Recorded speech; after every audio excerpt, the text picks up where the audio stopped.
حضور علیہ السلام کی شان بیان کرتے ہوئے جب ہم یہ کہتے ہیں نا کہ حضور علیہ السلام امی ہے، اب بعض حضرات نے چشمہ ہی ایسا لگایا ہے، عشق رسول کا چشمہ لگا کے نہیں پڑھتے، بعض حضرات کو ہے ہی الجھن حضور علیہ السلام سے، کبھی ان کے بڑوں کو الجھن، کبھی ان کو الجھن، کبھی حضور کے اختیار سے تکلیف ہو رہی ہے، کبھی حضور علیہ السلام کے مقام سے تکلیف ہو رہی ہے، کبھی حضور علیہ السلام کے حاضر و ناظر ہونے پر الجھن ہو رہی ہے، کبھی ندائے یا رسول اللہ پہ تکلیف ہو رہی ہے۔ اب یہاں تک بات آ گئی ہے کہ حضور علیہ السلام کا یہ جو لقب ہے امی، یہ تو بھائی حضور علیہ السلام کے اعلیٰ ترین علم کی طرف بتا رہا ہے۔ یہ حضور علیہ السلام جیسا عالم کوئی نہیں ہے، حضور کا لقب یہ بتا رہا ہے۔ یہ حضور علیہ السلام کا بلند و بالا علم کا بتا دے رہا ہے۔ اس لقب کو لے کے کوئی وہ معنی لے جو عام لوگوں کے لیے لیا جاتا ہے اور کہے کہ معاذ اللہ حضور علیہ السلام کو تو علم نہیں تھا، حضور علیہ السلام تو ظاہراً پڑھنا لکھنا نہیں جانتے تھے، حضور علیہ السلام یہ نہیں جانتے تھے یا وہ نہیں جانتے تھے۔ ارے جب تمہارے لیے معنی آئے گا تو یہ آئے گا، لیکن میرے نبی علیہ السلام کو جب امی کہا جائے گا تو یہ معنی نہیں آئے گا جو تم منہ پھاڑ پھاڑ کے بیان کر رہے ہو۔ حضور علیہ السلام کا امی ہونا کیا ہے ذرا سنو۔ امی کس کو کہتے ہیں؟ امی اس بے پڑھے کو بھی کہا جاتا ہے تو دنیا میں کسی سے نہ پڑھا، جب عام لوگوں کے لیے بات آئے گی تو بے پڑھا استعمال ہوگا، جس کو پڑھنا لکھنا جب حضور علیہ السلام کے لیے استعمال ہوگا یہ لقب تو اس کا مطلب یہ ہے جو دنیا میں کسی سے نہ پڑھا ہو۔ ظاہر ہے اگر تم اور میں دنیا میں کسی سے نہیں پڑھیں گے تو پھر کس سے پڑھیں گے؟ لیکن جب رسول اللہ علیہ السلام کے بات آئے تم کہو کہ علم نہیں، آپ ایسے لوگوں کو جب پگڑی باندھ کے اتنی بڑی ممبر پہ بیٹھے اور کہیں رسول اللہ علیہ السلام کو پڑھنا لکھنا نہیں آتا، یا رسول اللہ علیہ السلام کا یہ لقب بتا رہا ہے کہ حضور علیہ السلام تو علم نہیں رکھتے تھے، ان کو بولنا، اس جاہل سے بولنا کہ جن کی اتنی باتوں میں سے 4 باتیں یاد کر کے تم مفتی اور بڑے پڑھے لکھے بن کے بیٹھے ہو، ان کو علم نہیں تھا؟ کیسی بات کرتے ہو؟ کہاں سے آ رہے ہو؟ کوئی عقل بھی کوئی چیز ہوتی ہے؟ جن کی اتنے ارشادات میں سے 4 صفحے تم نے پڑھے اور تم اپنے آپ کو اتنا بڑا عالم کہہ رہے ہو، ان کو علم نہیں تھا۔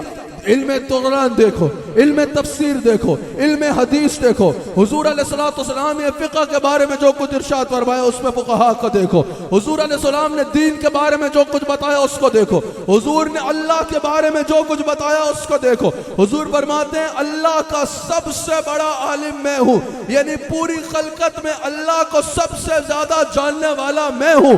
تو اللہ کے بارے میں حضور نے جو کچھ بتایا وہ دیکھو، ملائکہ کے بارے میں جو بتایا، جنت کے بارے میں جو بتایا، آدم علیہ السلام سے پہلے کے بارے میں جو بتایا، قیامت تک کے بارے میں جو بتایا، قیامت کے بعد کے بارے میں جو بتایا، حضور علیہ السلام نے تخلیق انسان کے بارے میں جو بتایا، صرف مسلمان ہی نہیں بڑے بڑے سائنٹسٹ نے کلمہ پڑھا ہے۔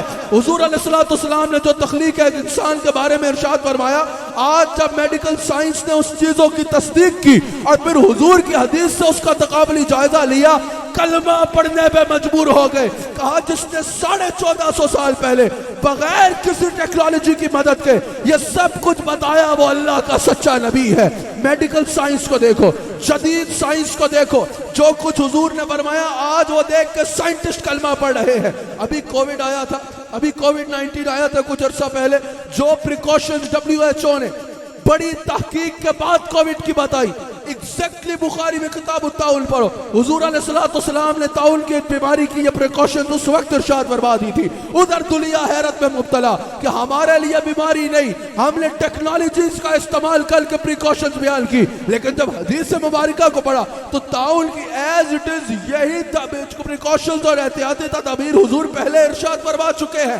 آج اگر دنیا میں میڈیکل سائنس کو دیکھو تو وہ حیران، آج اگر لا میں دیکھو تو دنیا کی سب سے اعلیٰ جو لا کی یونیورسٹی ہے وہ لنڈن میں لنکن یونیورسٹی ہے۔ لنکن یونیورسٹی میں آج چلے جاؤ، لنکن یونیورسٹی میں سب سے اعلیٰ ترین قانون دانوں کے نام لکھے ہیں اور سب سے اوپر لکھا ہے اس دنیا کا سب سے بہترین قانون دان محمد رسول اللہ صلی اللہ علیہ وآلہ وسلم ہے۔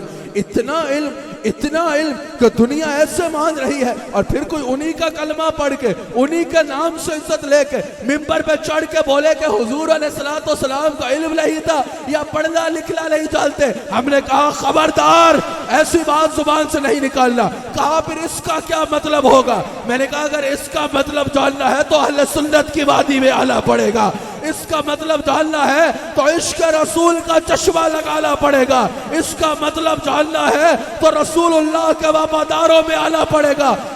سنو اس کا مراد کیا ہے؟ امی کا مطلب ہے جو دنیا میں کسی سے نہ پڑھا ہو۔ اب سوال یہ ہے اگر امی ہے دنیا میں کسی سے نہیں پڑھے تو پھر اتنا علم کہاں سے آ رہا ہے؟ اس کا جواب اللہ دے رہا ہے، وَعَلَّمَكَ مَا لَمْ تَكُنْ تَعْلَمْ۔ میرے حبیب میں نے آپ کو سکھایا وہ سب کچھ جو آپ نہیں جانتے تھے، اور آپ کا علم کیا ہے؟ وَقَانَ فَضْلُ اللَّهِ عَلَيْكَ عَظِيمًا۔ یہ جو آپ کا علم ہے یہ اللہ کا فضل عظیم ہے۔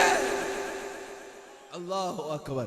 دنیا کا علم کو اللہ فرما رہا ہے قُلْ مَتَاعُ الدُّنْيَا قَلِيلٌ، یہ قلیل ہے، اور حبیب کے علم کو فرما رہا ہے یہ میرا فضل عظیم ہے۔ اللہ اکبر۔ حضور علیہ الصلوۃ اس کائنات کے سب سے بڑے عالم ہیں۔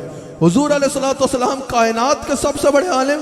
حضور فرماتے ہیں میں اپنے اللہ کا سب سے بڑا عالم ہوں، اللہ کو اگر سب سے زیادہ جانتا ہوں تو میں جانتا ہوں۔ حضور علیہ الصلوۃ پوری اللہ کی خلقت میں، خدا کی ساری خدائی میں جو سب سے زیادہ اللہ کو جانتے ہیں وہ ہمارے نبی محمد رسول اللہ صلی اللہ علیہ وآلہ وسلم ہیں۔ اللہ اکبر۔